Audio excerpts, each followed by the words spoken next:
So today I thought it would be fun to bring on my business partner, and what we're going to do is we're going to give you a recap of Q1. We're going to show you our sales numbers, and we're going to share with you some things that went well and then some things that didn't go so well, what we learned and our takeaways. February was definitely a rough month, but we ended Q1 strong in March. And if you guys like this kind of video, let me know. Maybe we can do something like this every quarter. And before I get into our talk that we had, I give out a 1-hour call to someone who comments and likes every video. So the winner from last video is right here. Reach out to me on social media and let's get something set up. So without further ado, I really hope you guys enjoy this video. Hey everyone, welcome to today's video. Thanks a lot for joining us. Today I'm bringing on my business partner, Drew, and we're just gonna go ahead and talk about behind the numbers of Q1, not only show you the numbers, but break down what we learned and some key takeaways, mistakes we made, and, things that we learned going into Q2, right? And so, a quarter of the year's down, and how can we learn from those mistakes and move forward? So I'm going to go ahead and let Drew take it away here, and let's go ahead and dive right in, man. Yeah, so basically Q1 is now a wrap. So we learned quite a few things, and I think, in my opinion, my biggest takeaway, and this kind of deviates from what a lot of people say, but is making mistakes. So whenever you make the mistake, as long as you're learning from it and it's not going to break you, then, I think it's extremely advantageous, because you'll probably not make that mistake again, as long as it's not a detriment to you. So we made a couple of mistakes, whether it be, allocating capital, kind of frivolously to something that we maybe shouldn't have, or just buying too much of one SKU of products or something like that. And, we learned from that, and we actually implemented, a couple of little steps where we'll double and triple check things just to make sure from now on, because sometimes it just takes that, and we're kind of lucky because I can say, hey, Kris, I've got this, send it over to him, get his sign off, and then I check it again before we even go forward with it. So that was one of my biggest takeaways from Q1, was just make sure that you're double, triple, even quadruple checking things, because if you're making decisions on like a split second basis, you're probably not going to do very well in this, because you will make a decision that will be a detriment to your entire business and your operation, and it'll take you out. It has the potential to take you out if you structure it that way.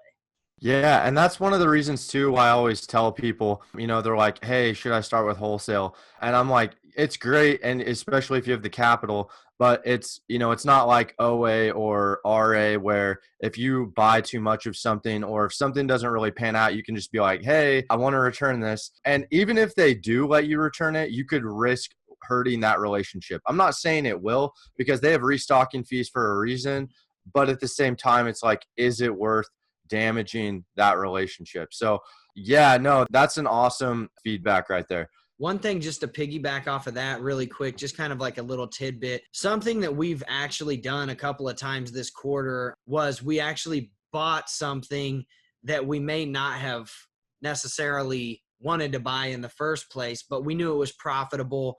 We allocated funds towards it.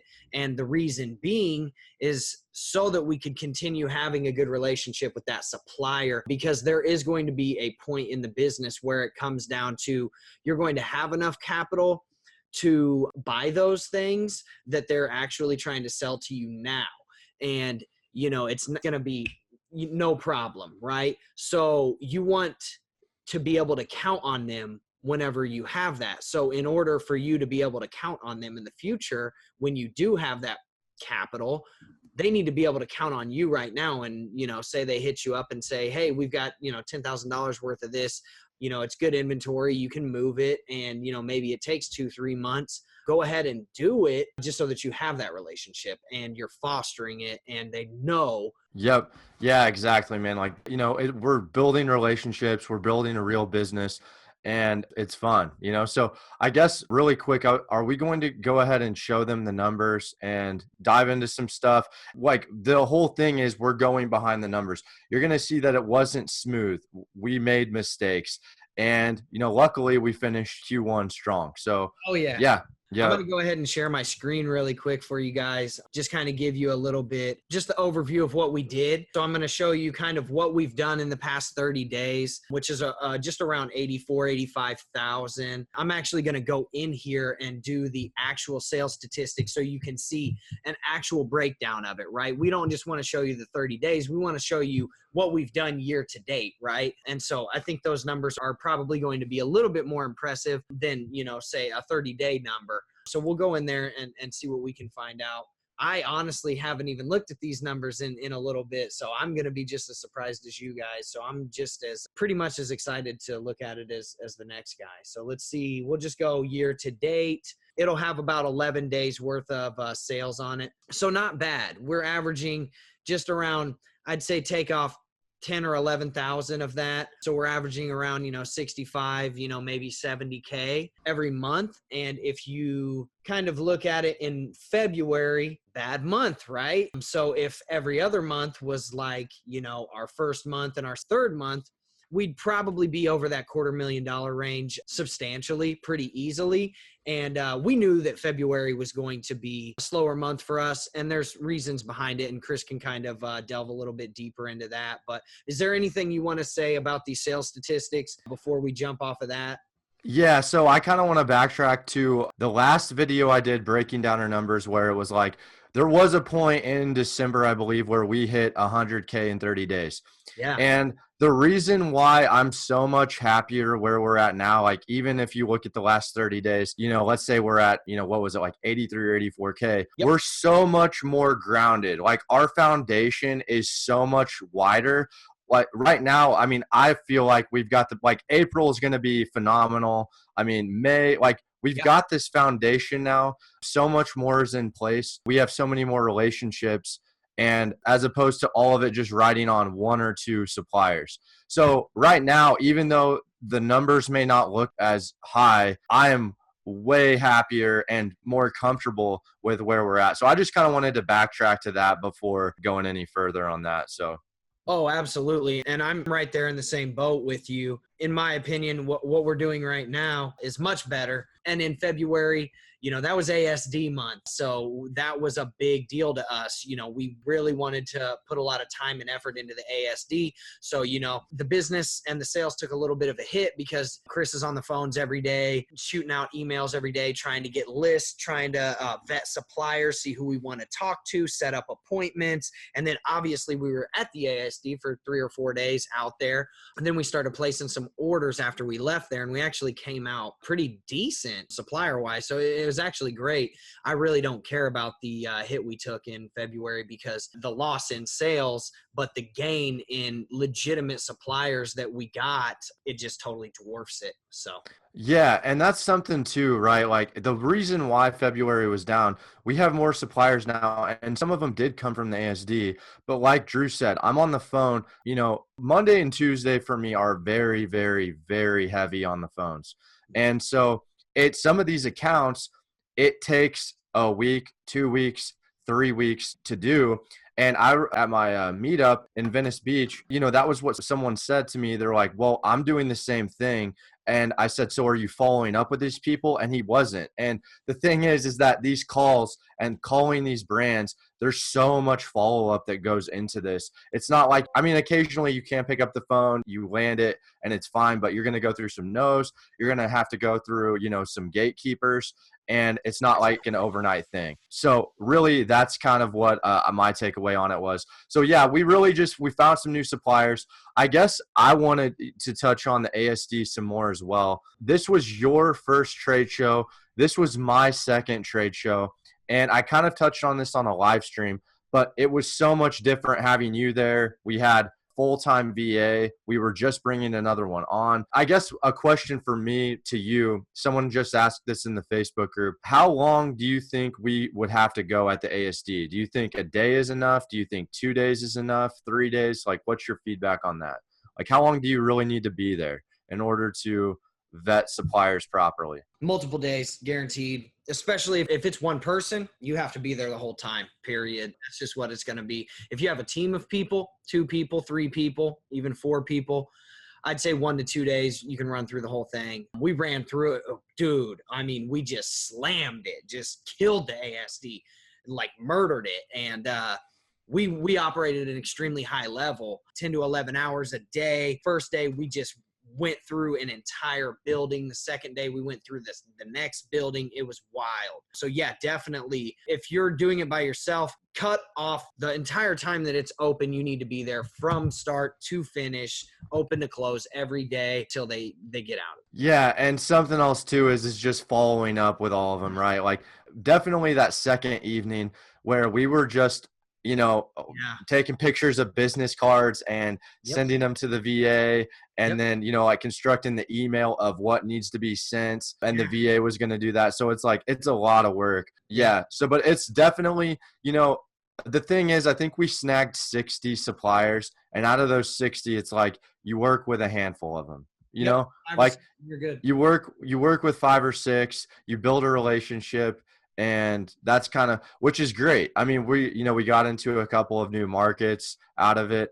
It definitely served its purpose. Something else too that I wanted to mention was like, I would say in the last month, really, we've done a good job of this, is just having a strategic plan going into having our next moves calculated. And it's not that like we're not just doing this on the weekend. We're planning always, and we've always been planning. But I feel like as of lately, we've really been able to get 2, 3, 4, 5 steps ahead of ourselves. It's a great place to be, and I want to continually be at that point. So you want to go ahead and touch on that, like just how we were able to do that and learn, because we weren't doing that before. Yeah, absolutely. So I always like to know where we're going. I call Kris all the time and I'm like, hey man, here's like what I think the next 3 or 4 or even 6 steps should be. And of course we're normally in agreement about it because we talk about it on a daily basis. You just need to make a plan, but it's not a matter of knowing where you're wanting to go. It's knowing, where you need to be in next step wise. So whether it's a new brand that you want to get into, whether it's an entirely new category that you want to get into. So you want to get into pets. Okay, what's selling well in pets? Then, okay, now do I want to get into dietary supplements? And then, it's like we have our next 4 basically markets actually and suppliers, brands that we want to be in.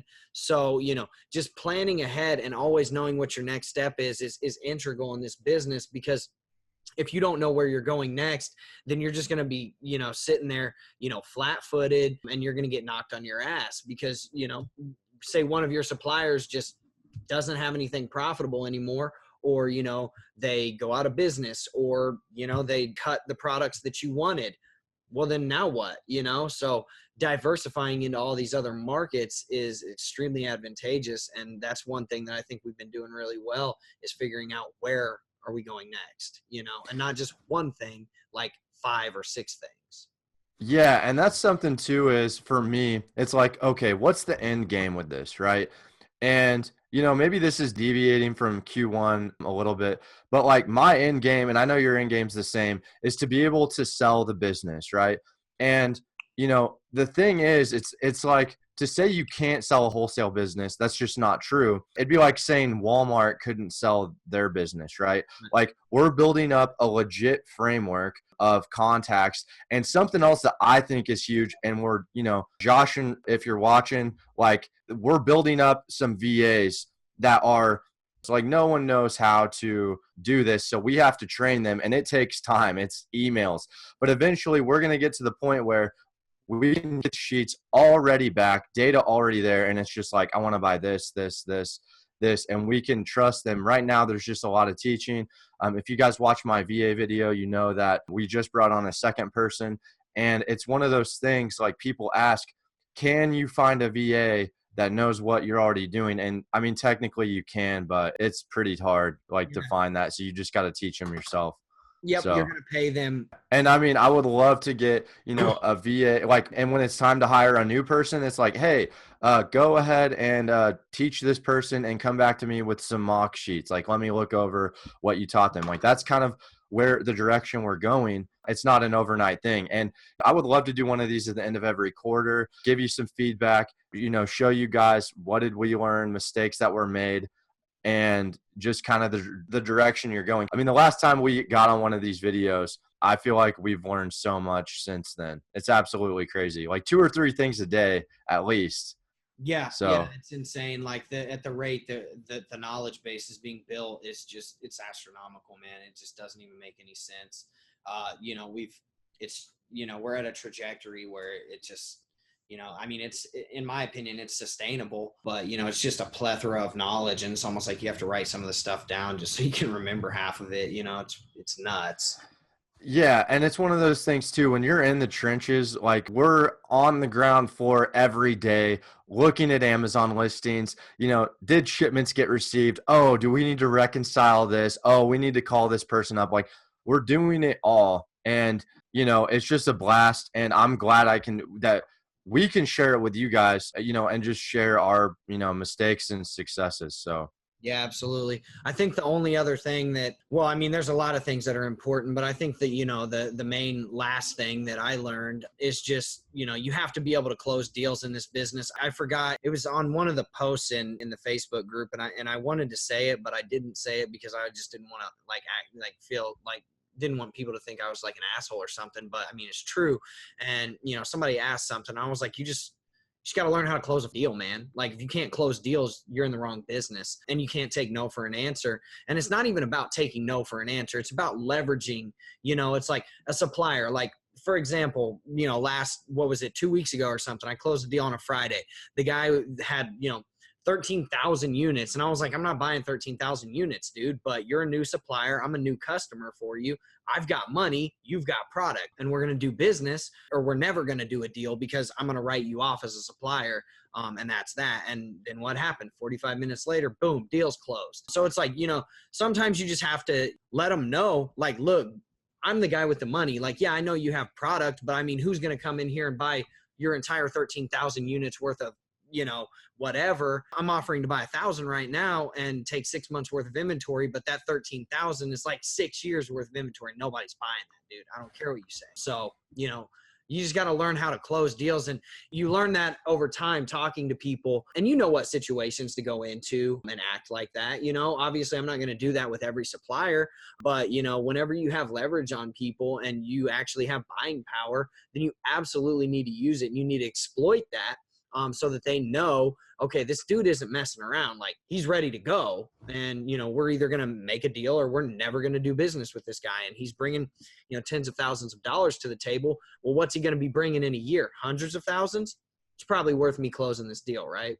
Absolutely. Okay. Yeah, exactly. It's just being like cognizant of what deal you're walking into. And that's like, when it's more niche related and, like you said, no one was going to buy. I think one of the inventory calculations we did, it was like 180 months worth of inventory on one of the products. Like no one's going to do that unless you're just like some crazy like Walmart, Costco retailer, right? I have no idea, but it was, so that's definitely an awesome takeaway. Negotiate, guys. Like, do not be scared to negotiate. The worst thing these people can tell you is, we don't want your business, but the next guy could want your business. So it's just about like, go to your competitor. If you don't like making money, I'm sure your competitors do, because I like making money. I don't know about you, but this is how I feed my family. So, I mean, do you want your kids to eat tonight?